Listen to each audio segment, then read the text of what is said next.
मोर्चा के आह्वान पर जो पंचायत थी, महापंचायत थी, छात्र हित महापंचायत इसको नाम दिया गया था, वो खत्म हो चुकी है और फैसला ये लिया गया है कि 21 सदस्यीय कमेटी तय करेगी कि आगे क्या करना है। प्रेशर बनाने की कवायद टैक्टिस जो है आज से ही शुरू हो गई है। तो इस महापंचायत में पप्पू यादव जो है वो आकर्षण का केंद्र थे। वो यहाँ पर आते हैं, बेहद बेहतरीन तरीके से अपनी बात को रखते हैं, छात्रों की बात को रखते हैं, यूनिवर्सिटी कॉलेज की बात वो करते हैं, शिक्षा की बात वो करते हैं और सबसे बड़ी बात को वो ये बताते हैं कि देश में चल क्या रहा है। दिग्विजय सिंह ने सबसे बड़ी बात जो कही है वो ये कि क्या छात्र संगठन चुनाव होने चाहिए। लोगों ने हाथ खड़े करके इस बात की तस्दीक की, हाँ भरी कि हाँ छात्र चुनाव होने चाहिए। छात्र संगठनों के बगैर राजनीति में सक्रियता नहीं आ पाती है, युवा नहीं आते हैं और नई राजनीतिक सोच जो है वो आ ही नहीं पाती है। दुष्यंत चौटाला ने अपनी बात की, उन्होंने उस दिन के वाक्य को बताया और इस मुद्दे पर बात करने के लिए मेरे साथ सुरेंद्र नैन है, जाने माने पत्रकार हैं। साहब, आज जो फैसला लिया है वो ये कि 5 दिन का अल्टीमेटम, 21 सदस्यीय कमेटी बना दी गई है, इसके मायने क्या समझे? जी बिल्कुल, देखिए सुरेश जी, जिस तरीके से बहुत दिनों से मामला चल रहा है और जहाँ तक छात्रों की बात है, क्योंकि आपने जैसे बताया कि संयुक्त छात्र मोर्चा यानी कि छात्र महापंचायत जो है वो संयुक्त कहीं न कहीं मिलकर सभी छात्रों ने जो है वो बुलाई थी। उसमें बहुत सारे संगठन थे कहीं न कहीं छात्रों के, जिन्होंने बढ़ चढ़ कर भाग लिया और महिलाएं भी थी, बुजुर्ग भी थे, आम लोग भी थे, यानी कि अभिभावक भी थे और जैसे आपने बताया पप्पू यादव, तमाम लोग थे। देखिए चाहे हम हरियाणा की बात करें या यूपी या राजस्थान की बात करें, जब पंचायतें होती है तो पंचायत की एक परंपरा होती है कि पंचायत में कहीं ना कहीं सारी बातें रखी जाती है। अब यह विपक्ष तो था नहीं, या तो एक पक्ष था, क्योंकि इनकी जो बातें हैं वो यूनिवर्सिटी के साथ हैं, सरकार के साथ है, प्रशासन के साथ है। तो लेकिन पंचायत में होता क्या है, दोनों पक्ष को बुला लिया जाता है कि भाई क्या कुछ बात होगी, क्या डिसीजन लेंगे, लेकिन ये बड़े लेवल का मामला है। तो ऐसे पहले भी मामले होते रहे हैं। तो आज का जो कहीं न कहीं पंचायत बुलाई थी कि जो जीजी यूनिवर्सिटी में जो भी प्रकरण हुआ और उसके बाद जिन लोगों पर मामले दर्ज किए गए और कहीं कि जिससे प्रताड़ित किया गया, घर से उठाया गया, वो सारी की सारी बातें बताई। तो उसके लिए कहीं न कहीं सरकार और प्रशासन को जो है वो अल्टीमेटम दिया है, 5 दिनों का समय दिया है और 21 सदस्यीय कमेटी जो है वो बनाई, जिसमें 10 जो है वो छात्र हैं और 11 जो लोग खाप पंचायतों के लोग हैं। खाप पंचायतों के भी काफ़ी खाप पंचायतों से जो है वो लोग आए थे हरियाणा से, अलग अलग जगह से। तो कहीं न कहीं ये एक पूरा सिस्टम होता है और जिस तरीके से जो पंचायत होती है उसकी अध्यक्षता जो हो सीनियर आदमी वो करता है। तो अंतराम तो उन्होंने अध्यक्षता की इसकी और सभी ने उनसे इजाज़त लेकर अपनी अपनी बातें रखी। और देखिए, अगर हम जेजीयू से पहले हिसार की ही बात करें सुरेश जी, आपको ध्यान होगा एचयू यूनिवर्सिटी में भी ऐसा मामला चला था। छात्रों का जो धरना था वो कई दिनों तक चला, जिस तरीके से छात्रों पर लाठीचार्ज किया गया था। या फिर हम कुरुक्षेत्र की बात करें या फिर हम पहले समय में चले जाएं, पहले भी आंदोलन होते रहे हैं। देश में एक जेपी आंदोलन, बहुत बड़ा आंदोलन हुआ है। वो उसकी जो शुरुआत हुई थी ना जेपी आंदोलन की, वो एक यूनिवर्सिटी से ही हुई थी, कॉलेज से ही हुई थी, मैथ्स के खाने को लेकर हुई थी। वो बढ़ता जेपी आंदोलन बहुत बड़ा बना, कितने सारे नेता बने, बड़े बड़े पदों पर पहुँचे। यानी कि जो मैं कहना चाह रहा हूँ कि राजनीति में छात्रों की, युवाओं की भागीदारी बहुत ज़्यादा ज़रूरी है, जिसको लेकर जो है वो तमाम संयुक्त छात्रों का जो मोर्चा था उन्होंने आह्वान किया कि प्रदेश में जो है वो छात्र चुनाव जो है वो होने चाहिए, छात्र संघ के चुनाव होने चाहिए और कहीं न कहीं जिस तरीके से जो मामले दर्ज किए गए हैं उनको लेकर बातचीत की जाए और जो पूरा का पूरा मामला है इसको रिसोल्व किया जाए। और सबसे बड़ी बात जो बोली दिग्विजय चौटाला ने, अन्य लोगों ने भी रखी कि भाई जो यूनिवर्सिटियाँ हैं, जो विश्वविद्यालय है, देखिए छात्र जो है, छात्र संगठन सभी पार्टियों के हैं क्योंकि जुड़े होते हैं, किसी अलायंस होती है किसी के साथ।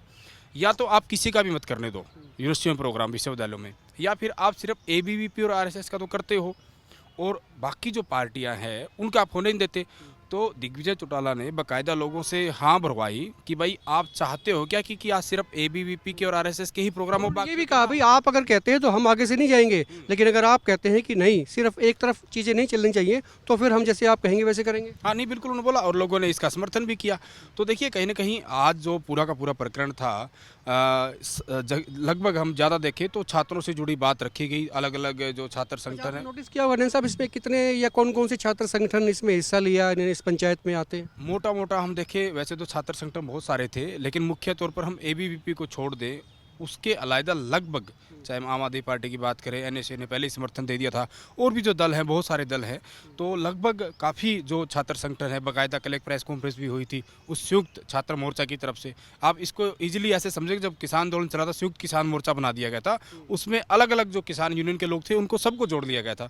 तो यहाँ पर जितने भी थे उनको सबको मिलाकर जो है उनकी तरफ से ये प्रोग्राम जो है पंचायत आज की रखी गई थी और कहीं न कहीं अल्टीमेटम दिया गया है। आप प्रतिनिधि भी मैंने देखा सुना था, काफ़ी आए थे, उन्होंने अपनी बात रखी अपने अपने तरीके से। उन्होंने ये भी कहा कि भी प्रदेश में ये प्रचार करने की कोशिश की गई कि खापों का समर्थन नहीं है, वो कुछ हो सकती हैं, सबकी अपनी अपनी राय होती है उन्होंने कहा, लेकिन कई खाप के प्रतिनिधि इस पंचायत में आए थे। नहीं, बिल्कुल आए थे। देखिए, मैं हर बार ये बात कहता हूँ कि अभिव्यक्ति की आज़ादी है, तमाम लोग स्वतंत्र अपनी बात रखने के लिए।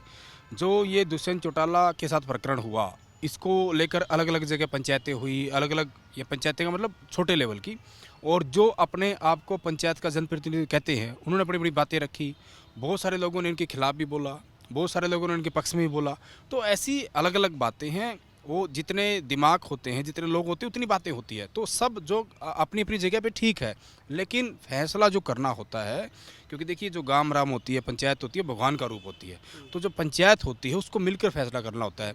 अभी ये ऐसा तो है नहीं कि किसी बंद कमरे में ये लोग आए, एक छोटे से बंद कमरे में बात कर ली गई गुपचुप तरीके से, बारीक से पता लगा। यहाँ तो जो कुछ भी हुआ आज, सही हुआ, गलत हुआ, क्या हुआ, कितना हुआ, ये पूरे हरियाणा ने देखा, क्योंकि सारी की सारी वीडियो लाइव चल रही थी तमाम अलग अलग चैनलों पर, अलग अलग सोशल मीडिया पर। तो जो कुछ आज हुआ वो सबने देखा। लेकिन कहीं ना कहीं लोगों को अंदेशा ये था कि जो जननायक जनता पार्टी है वो छात्रों के सहारे अपनी राजनीति आज कम से कम यहाँ पे करेगी, लेकिन ऐसा उस तरीके का नज़र नहीं आया। क्योंकि अगर मैं स्पोक्स पर्सन की बात करूँ, जो वक्ता थे बोलने वाले, वो या तो खाप के थे या फिर छात्र थे। ठीक है, दुष्यंत ने अपनी बात रखी, दिग्विजय ने रखी, और जैसे जो अध्यक्ष थे इनके आज की पंचायत के, उन्होंने अपनी बात रखी। तो होता भी यही है कि एक एक बार लोग खड़े होते हैं, अपनी अपनी बात रखते हैं, तो पूरी की प्रक्रिया उस तरीके से चली। दिग्विजय चौटाला से हमने बात भी की, उन्होंने कहा एक बात बड़ी इंपॉर्टेंट उन्होंने कहा कि रेखा शर्मा ने जो भजनलाल को लेके बयान दिया है, ये सिर्फ क्योंकि जेजेपी इस वक्त राइज कर रही थी, उनको लोग सुन रहे थे, उनको लोग देख रहे थे, और सबका ध्यान जो है वो जेजेपी की तरफ था, इंसो की तरफ था, उनके संगठन की तरफ था। उसको रोकने के लिए, उस मुद्दे को डाइवर्ट करने के लिए ये बयान दिया गया है। कितना इत्तेफाक रखते हैं इस चीज़? नहीं, मुझे लगता है कि कोई भी इस तरह की बात, इस तरह की मानसिकता नहीं हो सकती। देखो, नेता जो है वो पार्टियों से जुड़े हैं, हर कोई चाहता है कि मेरी पार्टी की लाइन बड़ी हो, पार्टी का कैडर बड़ा हो। लेकिन जो राज्यसभा सांसद रेखा शर्मा ने बयान दिया पंचकुला के अंदर, और उसके बाद क्योंकि भजनलाल बिश्नोई थे, और देखियो वैसे तो जो आदमी सड़कों में चला जाता है उसको लेकर बातें नहीं करनी चाहिए, अच्छी कम से कम बातें नहीं करनी चाहिए। आप अच्छी करो तो करो, बट बुराई भी, ऐसा कहा जाता है, क्योंकि हम भी गांव देहात से जुड़े लोग हैं, सामाजिक लोग हैं, भले ही पत्रकार है, लेकिन किसी भी इंसान के बारे में जो वहाँ है नहीं बातें करनी चाहिए। रेखा शर्मा ने जो कहा, उसके तुरंत बाद जो प्रदेश अध्यक्ष हैं बीजेपी के, उनका बयान आता मोहनलाल बड़ौली का, ये उनकी निजी राय है, ये पार्टी का बयान नहीं है। उसने अपने आप को अलग कर लिया, संगठन को अलग कर लिया। दूसरी बात ये है नैन साहब, आखिरी में, ये काफ़ी जो है इसकी चर्चाएं थी कई दिन से कि भाई ये जेजेपी जो है करने जा रही है, संयुक्त छात्र मोर्चा, इसका गठन हो गया है, इसमें सारे तमाम दलों के जो छात्र विंग है वो सारी आ गई हैं।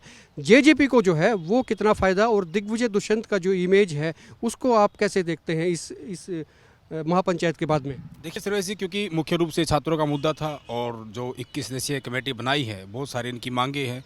जैसे मुख्य रूप से हम बात करें, जिन छात्रों पर मुकदमे बनाए गए थे, है ना, जिन नेताओं को गिरफ्तार किया गया था, जिस तरीके से गिरफ्तारियां हुई थी, वो सारी की सारी बातें रखी पंचायत में। और छात्रों की जो मांग है कि प्रदेश में जो छात्र संघ के चुनाव हैं डायरेक्ट, वो भी होने चाहिए, क्योंकि जैसे मैंने पहले बताया कि राजनीति में युवाओं का होना बहुत ज़रूरी है। और जब से चुनाव हरियाणा में बंद हुए हैं, तो हम बहुत तौर पर देखते भी हैं कि युवा जिस तरीके से आने चाहिए तो उस तरीके से नहीं आ पा रहे। अगर वो डायरेक्ट चुनाव होते हैं, प्रधान बनते हैं, तो जाहिर सी बात होती है चीज़ें। और देखिए संघर्ष जो लग रहा है, जिस तरीके से सरकार का जो रवैया अभी नज़र आ रहा है, या जिस तरह की एक्टिविटियाँ हम अगर नज़र डालें, तो मुझे लगता है कि संघर्ष अभी जो है वो इन लोगों को बहुत ज़्यादा करना पड़ेगा। बिल्कुल, शुक्रिया नैन साहब बात करने के लिए। सुरेंद्र नैन थे, जाने माने पत्रकार हैं। जेजेपी ने पहल की है, पहल को याद रखा जाता है, शुरुआत जो है उसको हमेशा याद रखा जाता है। कारवा शुरू हुआ है, कारवा कहाँ तक जाएगा, कैसे कैसे जाएगा, क्या क्या पड़ाव होंगे, आने वाले दिनों में पता लगेगा। लेकिन इसमें कोई शक नहीं कि जेजेपी सुर्खियों में आज भी बरकरार है। खुल के कमेंट करें, वीडियो को शेयर करें। आप देखते रहिए एक मिनट पोस्ट।